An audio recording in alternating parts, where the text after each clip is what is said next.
Hello students, let's go to start our new chapter is the solution of the partnership firm.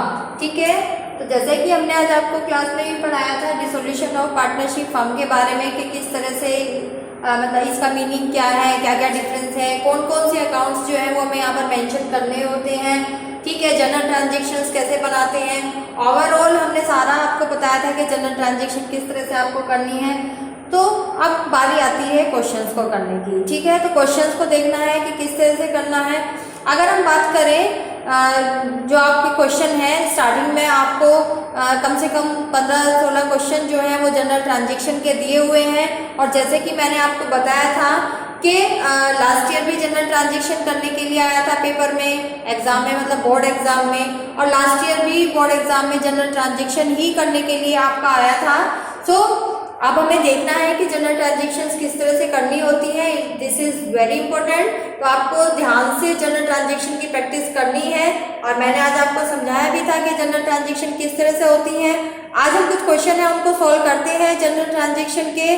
ठीक है students, तो मैंने यहाँ पर एक क्वेश्चन लिया है for the general of the solution of the partnership firm. और ये जो क्वेश्चन मेरे पास में है, यहाँ पर मुझे इंफॉर्मेशन जो गिवन है वो क्या दिया हुआ है। यहाँ पर मेरे पास कई सारे केस हैं। अब मैं बात करती हूँ यहाँ पर केस नंबर 1 की।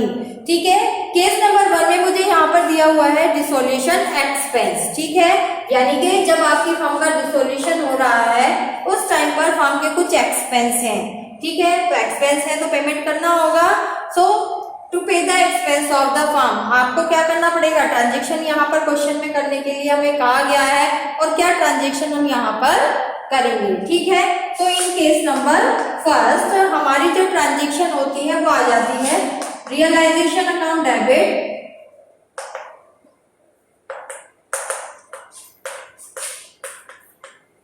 एंड टू कैश और बैंक। ठीक है,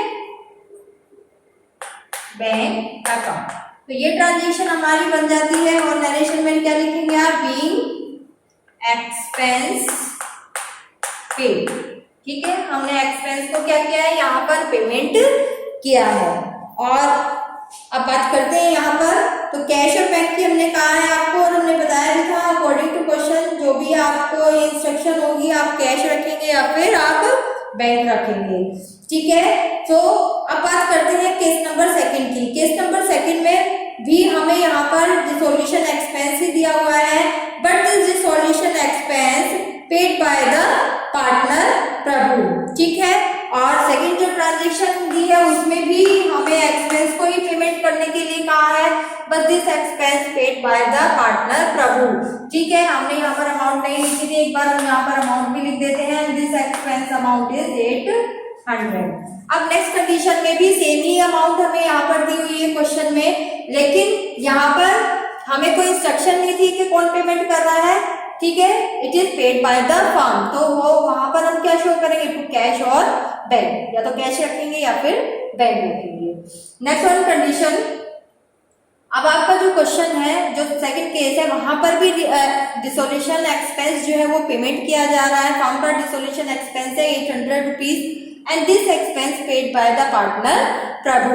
ठीक है, प्रभु उसको वहां पर पेमेंट कर रहा है। तो हमने आपको ट्रांजेक्शन समझाई कि कैसे हो रहा है, तो कैश आएगा, पार्टनर पेमेंट कर रहा है तो पार्टनर, लेकिन क्या ट्रांजेक्शन कर देंगे, realisation account debit and to Prabhu's capital account. ठीक है, यहाँ पर हम ये ट्रांजेक्शन कर देते हैं और अमाउंट क्या आएगी यहाँ पर जो पेमेंट हुई है, यानी कि 800 रुपीज। ठीक है, 800 को यहाँ पर शो ऑफ करेंगे। अब देखना है कि सेकंड ट्रांजेक्शन जो है वो हमें क्या दी हुई है। नेक्स्ट जो हमें ट्रांजेक्शन दी हुई है उसमें कहा है हमें गीता और पार्टनर।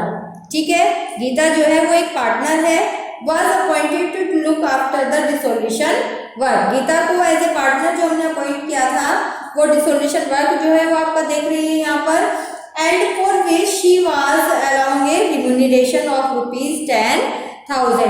तो अगर किसी पार्टनर को कोई रिम्यूनरेशन पेमेंट किया जाता है, ठीक है, सो उसको वो हम के लिए क्या है, एक्सपेंस है, तो जो कि हमें 10,000 से करना है, लेकिन शायद क्वेश्चन में आगे कुछ कहा है, Geeta agree to bear the dissolution expense and the actual expense is 9,500 and were paid by the Geeta. यानी कि अब हम बात करते हैं ट्रांजेक्शन में हमें क्या दिया हुआ है, गीता एक पार्टनर है और वो रिम्यूनरेशन लेती है for the dissolution of the for the work of the dissolution of the firm, ठीक है, और 10,000 उसको मिलते हैं। लेकिन वो क्या एग्री कर रही है, ठीक है, कोई बात नहीं, 10,000 तो उसे मिल रहे हैं, लेकिन फर्म के कुछ और एक्सपेंस हैं जो कितने अमाउंट से हैं, 9,500 रुपये, ठीक है। 9,500 से फर्म के एक्सटर्नल कुछ एक्सपेंस हैं, उनको कौन पेमेंट कर रहा है, it is bear by the Geeta, उनको गीता के थ्रू आउट ही लिया जा रहा है, वो गीता एक्सेप्ट कर रही है। यानी कि अपने रिम्यूनरेशन में से गीता क्या कर रही है, उन एक्सपेंस को जो कि फर्म के थे, फर्म के एक्सपेंस को पेमेंट कर रही है, ठीक है। So in this case transaction हम क्या करेंगे, ओवरऑल पेमेंट की ही ट्रांजेक्शन है, ठीक है, जैसे हमने ये वाली की थी, लेकिन यहाँ पर पार्टनर पेमेंट नहीं कर रहा था, यहाँ पर पार्टनर पेमेंट कर रहा था। Overall in case of third, ठीक है, कौन पेमेंट कर रहा है, पार्टनर ही पेमेंट कर रहा है। तो ट्रांजेक्शन क्या करेंगे यहाँ पर, realisation account debit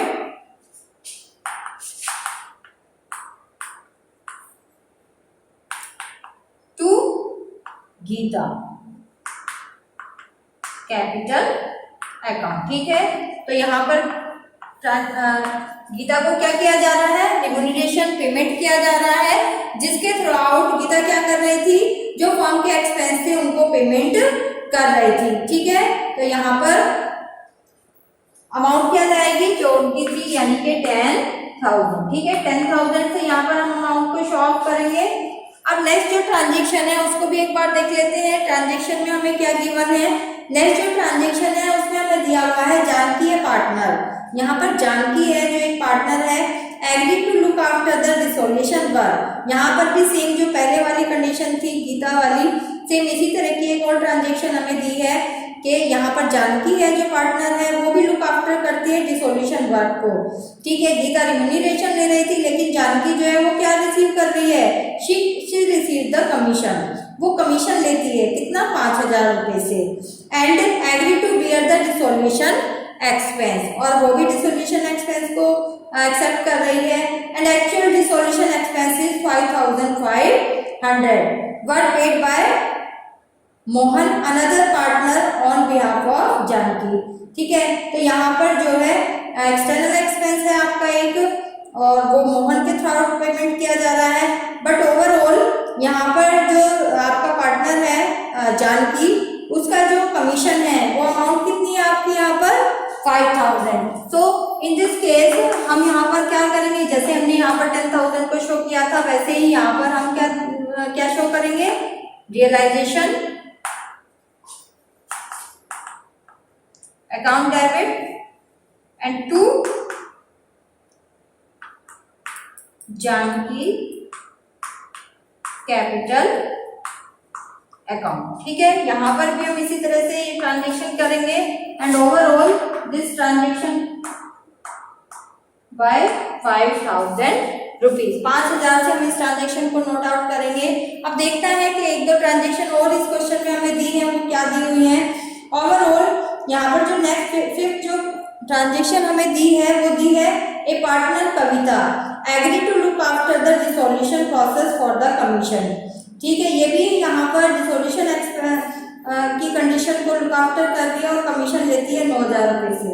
she also bear to the dissolution expense, वो भी डिसोल्यूशन एक्सपेंस को एक्सेप्ट कर रही है। And Kavita took over furniture for ₹9,000।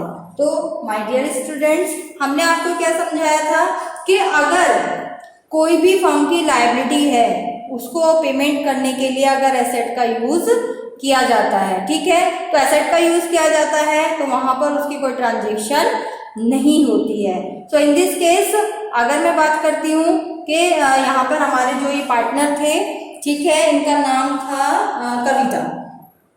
कविता जो हमारी पार्टनर थी, ठीक है, वो भी डिसोल्यूशन एक्सपेंस को ही एक्सेप्ट कर रही थी, उसके बिहाफ पर उसको 9,000 का कमीशन मिल रहा था और वो डिसोल्यूशन का जो भी एक्सपेंस है 9,000 रुपीज से उसको वो एक्सेप्ट कर रही थी, but through out the asset. So in this case अब भाई पेमेंट तो वहाँ पर उसको भी करना था, फर्म को, फर्म की लायबिलिटी बनती है उसको पेमेंट करना, बट इन दिस केस क्योंकि वो एसेट के थ्रू आउट उसका सेटलमेंट किया जा रहा है, so in question number 5 no entry is pass. हमने बताया था कि अगर एसेट के थ्रू आउट हम कोई भी लायबिलिटी पेमेंट कर रहे हैं उसकी कोई ट्रांजेक्शन नहीं होती है। सो इन दिस केस कोई ट्रांजेक्शन आपकी नहीं होगी।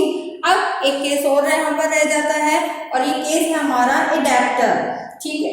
यहाँ पर हमारे एक डेप्टर है 19,000 रुपये से, एग्री टू पे द डिसोल्यूशन एक्सपेंस विच वर ₹18,000, ठीक है। 19,000 के हमारे डेप्टर्स हैं और डिसोल्यूशन के समय में ये क्या कर रहे हैं यहाँ पर, एग्री टू पे द डिसोल्यूशन एक्सपेंस, ठीक है। ये डिसोल्यूशन एक्सपेंस को पेमेंट करने के लिए एग्री हो रहे हैं, विच वर ₹18,000। डिसोल्यूशन एक्सपेंस हमारा 18,000 है in full settlement of his debts, ठीक है। सो अगर डेप्टर जो है वो हमारी क्या है, वो भी एसेट है, ठीक है। So through out the asset यहाँ पर हमारी एक लायबिलिटी पेमेंट हो रही है इन फुल सेटलमेंट, ठीक है। डेप्टर जो है वो भी हमारी एसेट होती है और थ्रू आउट द डेप्टर्स हमारी एक लायबिलिटी पेमेंट हो रही है जो कितने रुपए से है, 18,000 रुपये से फुल सेटलमेंट पर वो वहां पर हो रही है, ठीक है। So through out the debtors यानी कि एसेट के थ्रू आउट अगर कोई लायबिलिटी हमारी पेमेंट हो रही है तो कोई ट्रांजेक्शन हम करते नहीं है। सो इन केस नंबर 6 यहाँ पर भी हमारी कोई भी एंट्री नहीं होगी, ठीक है। So in this case no entry is pass. So students आप ध्यान से ट्रांजेक्शन्स को देखें, ध्यान से ट्रांजेक्शन्स को करें। मैंने सारी ट्रांजेक्शन आपको जब मैंने लाइव क्लास लिया था तो आपको बहुत अच्छे से समझाई थी, एक एक ट्रांजेक्शन बहुत अच्छे से मैंने आपको एक्सप्लेन किया था, समझाया था।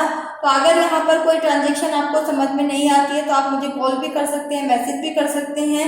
और चैप्टर हमारा बहुत इंपॉर्टेंट है, ध्यान से आपको इसको करना है। और ठीक है students, have a good day.